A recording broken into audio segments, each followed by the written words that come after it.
Das hier ist der Airseekers Thron, ein ziemlich außergewöhnlich aussehender Mähroboter, der komplett ohne Begrenzungskabel auskommt. Zur Orientierung kombiniert er Kameras mit RTK-Navigation und soll dadurch selbst größere Rasenflächen systematisch und möglichst präzise mähen. Airseekers bewirbt den Thron außerdem mit einer 300-Grad-KI-Kamera, einer Geländegängigkeit bis 65% Steigung und dem sogenannten Flow-Cut-Mähsystem. Ich habe den Thron inzwischen eingerichtet und auf einer größeren Rasenfläche ausprobiert. Wie sich der Thron nach der richtigen Einstellung geschlagen hat, schauen wir uns jetzt ausführlich an. Den Airseekers Thron habe ich vom Hersteller für diesen Test zur Verfügung gestellt bekommen. Das hat natürlich keinen Einfluss auf meine Bewertung. Ich zeige euch, was gut funktioniert hat, aber genauso die Punkte, die mir beim Test aufgefallen sind. Der Thron kommt in einem wirklich großen Karton und bereits beim Auspacken wird deutlich, dass wir es hier nicht mit einem kleinen, leichten Mähroboter zu tun haben. Im Lieferumfang befinden sich neben dem Mäher die Ladestation, die RTK-Einheit mit entsprechendem Montagematerial, das Netzteil sowie weiteres Zubehör für die Installation. Hier seht ihr noch einmal den kompletten Lieferumfang auf einen Blick. Der erste Eindruck vom Mäher selbst ist auf jeden Fall positiv. Die Verarbeitung wirkt ordentlich und der Thron hat ein ziemlich futuristisches Design. Vor allem die großen Räder und das auffällige Kamerasystem unterscheidet ihn deutlich von vielen klassischen Mährobotern. Der wichtigste Unterschied zu älteren Mährobotern: Hier muss kein Begrenzungskabel um die Rasenfläche verlegt werden.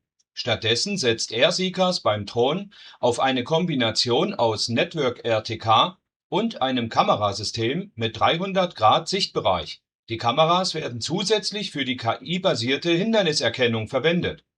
Der Hersteller gibt außerdem eine maximale Steigung von bis zu 65% bzw. 33 Grad an. Ein weiteres interessantes Detail ist der austauschbare Akku. Airseekers nennt für den Thron eine Laufzeit von bis zu 180 Minuten. Der Akku soll in etwa 150 Minuten wieder vollständig geladen sein.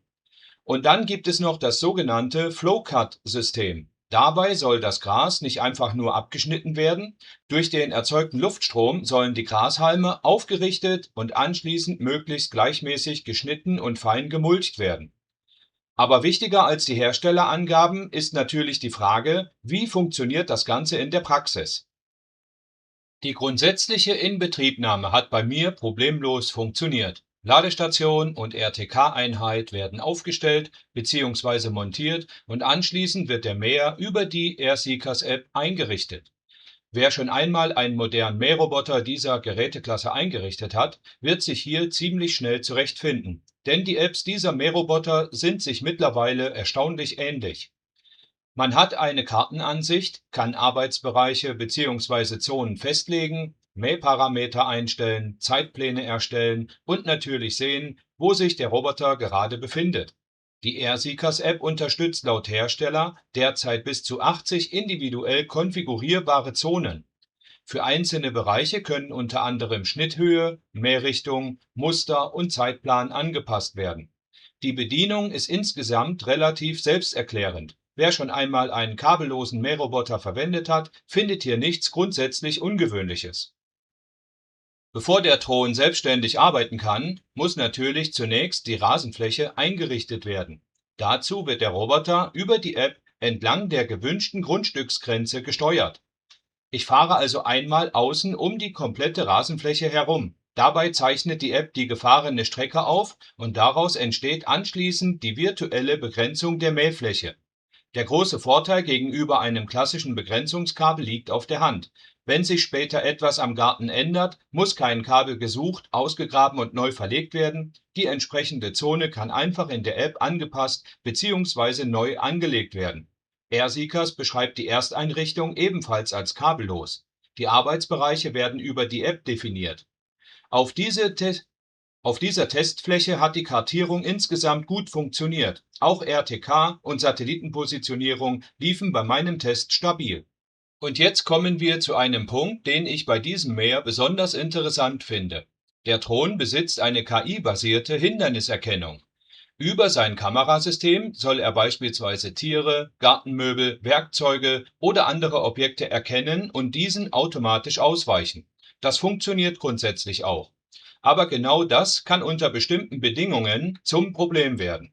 Auf dieser Wiese wachsen nämlich an einigen Stellen einzelne Blumen bzw. höhere Grashalme und diese wurden vom Thron teilweise ebenfalls als Hindernis erkannt. Anstatt seine geplante Bahn einfach weiterzufahren, erkennt der Roboter dort vermeintlich ein Objekt und versucht auszuweichen. Und wenn das mehrfach auf der Fläche passiert, sieht das Ganze dann so aus. Der Mäher fährt nicht mehr schön gleichmäßig Bahn neben Bahn, sondern macht immer wieder kleine Ausweichbewegungen. Das bedeutet nicht, dass die Hinderniserkennung schlecht funktioniert. Eigentlich ist eher das Gegenteil der Fall. Sie reagiert teilweise sehr sensibel und erkennt dadurch auf einer noch etwas wilden Wiese auch einzelne Blumen oder hohe Grashalme als Hindernis. Für den ersten Mähdurchgang würde ich die Hinderniserkennung deshalb auf solch einer Fläche zunächst ausschalten und den Mäher dabei beaufsichtigen. So kann der Thron erst einmal die höheren Grashalme und einzelnen Pflanzen mit abmähen und die Fläche auf ein gleichmäßigeres Niveau bringen. Das Ziel ist dabei im Grunde zunächst einmal etwas Ordnung in die Fläche zu bekommen. Wenn die Wiese anschließend gleichmäßiger ist und keine einzelnen hohen Grashalme oder Blumen mehr herausragen, sieht die Situation ganz anders aus. Dann kann die Hinderniserkennung wieder aktiviert werden und genau dann spielt sie ihre eigentliche Stärke aus. Spielzeuge, Gartengeräte, Tiere oder andere echte Hindernisse sollen dann zuverlässig erkannt und umfahren werden. In der App lässt sich die Hinderniserkennung entsprechend ausschalten. Für meinen ersten Mähdurchgang auf dieser Fläche habe ich sie deaktiviert und den Roboter dabei beaufsichtigt.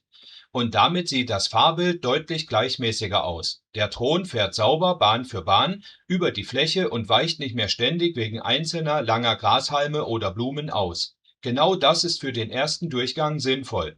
Der Mäher bringt die Fläche zunächst auf ein gleichmäßigeres Niveau. Sind die höheren Halme und Blumen anschließend entfernt, würde ich die Hinderniserkennung wieder einschalten. Dann kann der Thron in normalen Betrieb seine Bahnen fahren und gleichzeitig echten Hindernissen wie Spielzeugen, Tieren oder Personen erkennen und entsprechend ausweichen. Während des Mähens kann man in der App verfolgen, wo sich der Thron gerade befindet. Was mir nach dem Abschalten der Hinderniserkennung besonders gut gefällt, ist die gleichmäßige Arbeitsweise. Der Roboter fährt nicht planlos durch den Garten, sondern arbeitet die Fläche strukturiert ab. Und dadurch entsteht am Ende auch ein entsprechend gleichmäßiges Schnittbild. Interessant ist auch das Fahrwerk. Die beiden vorderen Räder bestehen jeweils aus mehreren einzelnen Segmenten. Dadurch kann sich der Roboter sehr eng drehen, ohne dass die Vorderreifen beim Lenken einfach über den Rasen geschoben werden. Airseekers bezeichnet diese Konstruktion als 12-segmentierte Vorderräder. Zusammen mit den beiden angetriebenen Hinterrädern soll das für eine hohe Wendigkeit sorgen. Auf der ebenen Testfläche funktioniert das sehr gut. Der Thron kann am Ende einer Bahn relativ kompakt wenden und anschließend direkt auf der nächsten Bahn beginnen. Entscheidend ist am Ende natürlich nicht nur, wie intelligent ein Mähroboter navigiert, sondern wie der Rasen anschließend aussieht.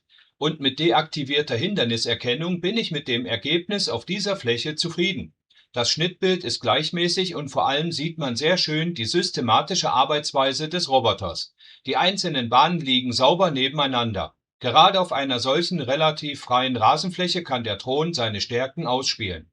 Auch nach der Einrichtung läuft ein großer Teil der Bedienung über die App. Hier kann ich beispielsweise die Karte aufrufen, verschiedene Bereiche verwalten und die Einstellung für den Mähvorgang verändern. AirSeekers erlaubt dabei unterschiedliche Einstellungen pro Zone, beispielsweise für Schnitthöhe, Mährichtung und Zeitplan. Außerdem lassen sich No-Go-Bereiche einrichten. Nach meinem bisherigen Test gibt es beim AirSeekers Thron einige Punkte, die mir gut gefallen. Das Gerät macht einen hochwertig verarbeiteten Eindruck, die Einrichtung ist grundsätzlich unkompliziert, man benötigt kein Begrenzungskabel, die Kartierung hat auf meiner Testfläche gut funktioniert und nachdem ich die Hinderniserkennung passend zur Wiese eingestellt hatte, hat der Thron die Fläche sehr ordentlich und systematisch gemäht. Auch der wechselbare Akku ist interessant, insbesondere wenn man größere Flächen bearbeiten möchte. Es gibt aber auch einen Punkt, den man kennen sollte. Die KI-Hinderniserkennung sollte man nicht einfach aktivieren und anschließend vergessen, man sollte sie an die jeweilige Rasenfläche anpassen. Bei einer sehr gepflegten Rasenfläche mit klar erkennbaren Hindernissen würde ich sie vermutlich aktiviert lassen. Auf einer natürlichen Wiese mit einzelnen Blumen oder längeren Grashalmen kann sie dagegen dazu führen, dass der Thron ständig Dinge erkennt, denen er eigentlich gar nicht ausweichen müsste. In meinem Fall war das Schnitt- bzw. Fahrbild nach dem Abschalten der Hinderniserkennung erheblich besser. Das ist aus meiner Sicht eine wichtige Einstellung, die man bei der ersten Inbetriebnahme ausprobieren sollte. Kommen wir zu meinem Fazit zum AirSeekers Thron. Optisch ist das auf jeden Fall einer der ungewöhnlichsten Mähroboter, die ich bisher ausprobiert habe. Aber auch technisch bietet er mit RTK-Navigation, dem 300-Grad-Kamerasystem, den großen Rädern, dem austauschbaren Akku und der kabellosen Kartierung einiges. In meinem Praxistest auf dieser Rasenfläche hat die Navigation gut funktioniert und auch die Kartierung war problemlos möglich.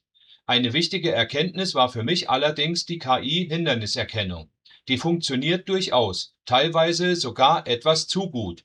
Einzelne Blumen und höhere Grashalme wurden als Hindernis behandelt und der Thron wich ihnen aus. Dadurch entstanden keine wirklichen sauberen Fahrbahnen. Nach dem Abschalten dieser Funktion hat sich das Verhalten deutlich verbessert. Danach fuhr der Mäher genauso, wie ich es erwartet hatte. Gleichmäßig, systematische Bahnen und am Ende ein ordentliches Mähergebnis. Deshalb würde ich jedem Besitzer empfehlen, die Hinderniserkennung nicht einfach grundsätzlich ein- oder auszuschalten, sondern auszuprobieren, welche Einstellung zur eigenen Rasenfläche besser passt. Falls ihr jetzt noch Fragen habt, schreibt diese gern in die Kommentare, ich versuche zu helfen. Der Link zum Produkt ist wie immer in der Videobeschreibung. Lasst mir gern ein Like und ein Abo da. Tschüss, bis zum nächsten Mal.